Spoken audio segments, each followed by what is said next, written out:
Golden Age Hollywood adored make-believe, yet some stars mounted real operations behind studio facades. This episode pries open once classified files to expose 10 performers who ran authentic intelligence networks during World War II, risking fame, fortune, and at times, their lives. Expect nightclub microfilm, Adriatic gunboats, and a frequency-hopping trick that still powers modern Wi-Fi. Raise the curtain and follow the whispers. Josephine Baker. The cabaret cipher. Paris worshipped Josephine Baker. But when panzers rolled toward the Seine, she secretly enlisted in French military intelligence. Tour contracts granted borderless travel, so she recruited drummers, chauffeurs, and kennel keepers to eavesdrop on embassy banquets. Messages were painted in invisible ink across sheet music staves, then tucked into saxophone cases. In Casablanca, she charmed Italian officers until they boasted about convoy codes. Guiding Allied submarines to 4-axis freighters, she knew rhythm erased borders faster than visas. Between encores, she wandered embassy corridors, handing out tickets, then returned after midnight, pretending to retrieve misplaced gloves whose satin linings hid tiny cameras. When German sentries rummaged through her costumes, she burst into a Charleston, turning inspection into spectacle until flustered soldiers begged for autographs. Years later, historians found her resistance alias simply Bronze, stamped on ration cards. Asked why she risked everything, she replied, "I danced so France could keep waltzing." After liberation, she accepted the Croix de Guerre, pinned it beside a stage brooch, and stepped back into the spotlight as if nothing had happened. Sterling Hayden, the pirate of the Adriatic. Studio posters hailed Hayden as the next Clark Gable. He preferred salt spray to Klieg lights. Under the alias John Hamilton, he joined the Office of Strategic Services Maritime Unit, mastering explosives and Serbo-Croatian profanity. A ragged flotilla of fishing smacks became his covert taxi service, crewed by Yugoslav partisans and an ex-opera baritone who navigated by aria. January 1944, Hayden's convoy slipped past German patrols, lifted 26 Allied airmen off Hvar, and ferried 9,000 pounds of TNT to Tito's guerrillas. Hayden's grease-penciled log reads like nautical pulp. Zero moon, glassy sea. Bribed harbor master with 2 tins of coffee. Planted fish. In Split, he traded cigarettes for dock permits, then swam beneath fascist patrol boats to attach limpet mines while officers sipped espresso overhead. After Italy's armistice, he ignored orders to stand down, sailing one last cargo of exhausted refugees to Bari, and refusing pay until every child held a Red Cross blanket. Years later, he wrote, "I never acted as well as I captained those boats, and walked away from stardom whenever memory smelled of diesel and cordite." Leslie Howard, the celluloid courier. Audiences adored Ashley Wilkes. MI6 treasured the gentleman carrying film cans between Lisbon and London. Lecture tours let Howard smuggle microdot photos of U-boat pens hidden inside nitrate reels. His Madrid talk ended with a covert photo shoot. A modified projector lens captured faces of neutral bankers funding the Reich. A week later, those accounts froze. Howard's handler remembered he refused pistols, insisting courtesy cut checkpoints faster than bullets. He crossed borders with autographed portraits. Customs officials waved him through. In Lisbon, he hosted private screenings where every ticket stub contained a fragment of a sulfur pad. Guests kept souvenirs, unaware they powered Allied codebooks. His diary for May 31st reads, "Cloudless sky, perfect for flying." Hours later, Flight 777 vanished in a curtain of flame over Biscay, and Britain mourned an actor while Admiralty files saluted an unsung operative.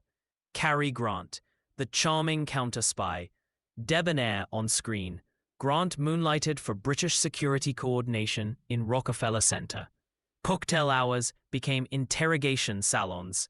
A raised eyebrow and a fresh gin fizz loosened tongues. House staff in Beverly Hills mansions slipped him guest lists and telephone scribbles.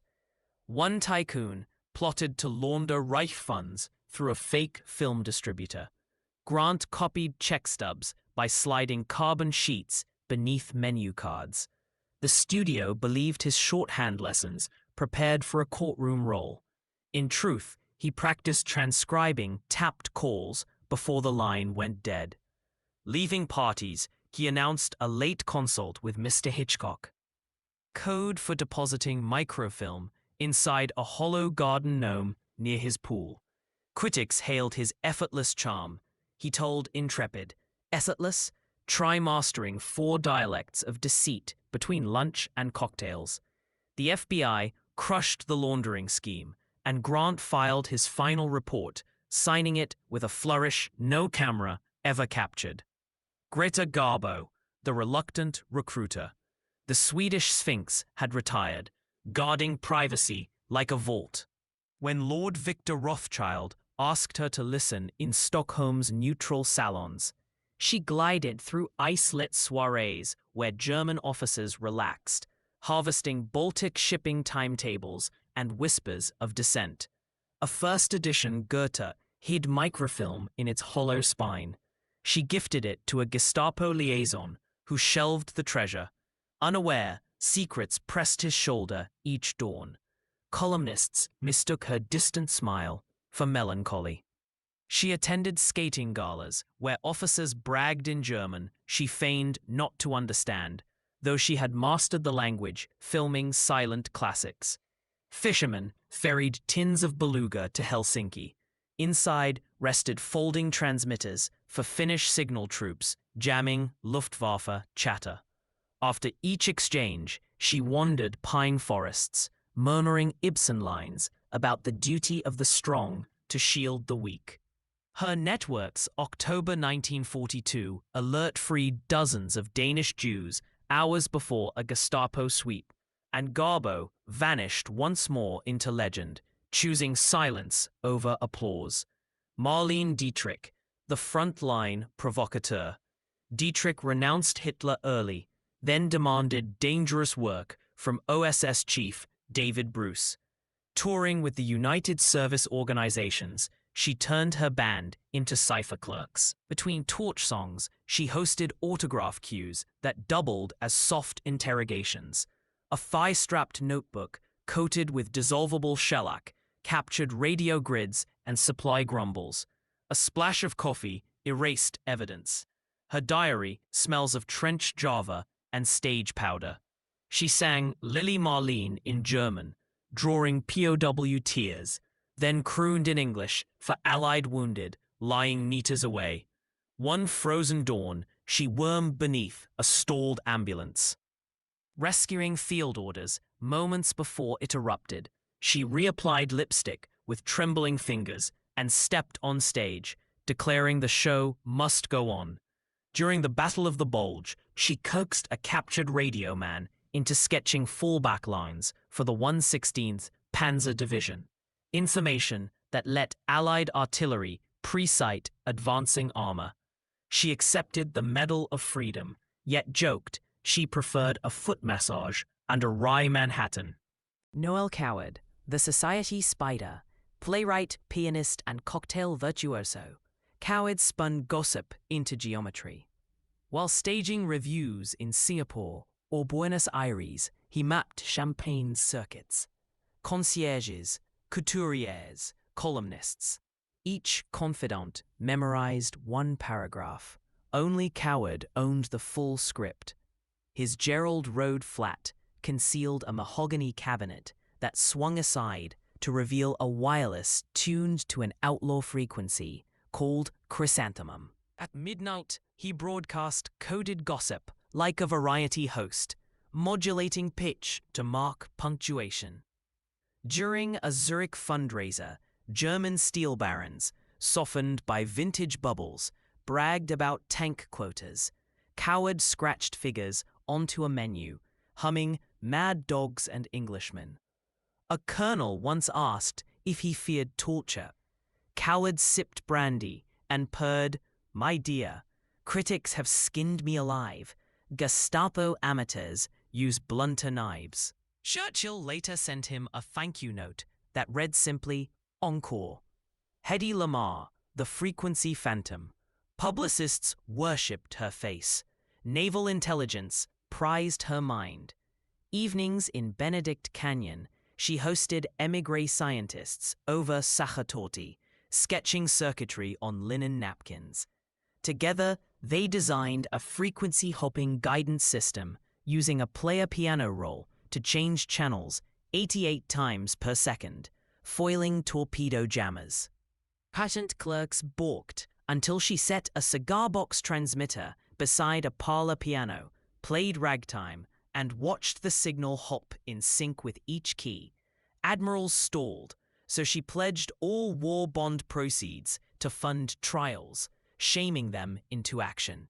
Though she never saw battlefield units, an engineer mailed her a miniature schematic tucked inside gardenias labeled "To the Mother of Spread Spectrum." Classified in 1943. Her idea protected D-Day landing craft and later birthed Bluetooth. She laughed.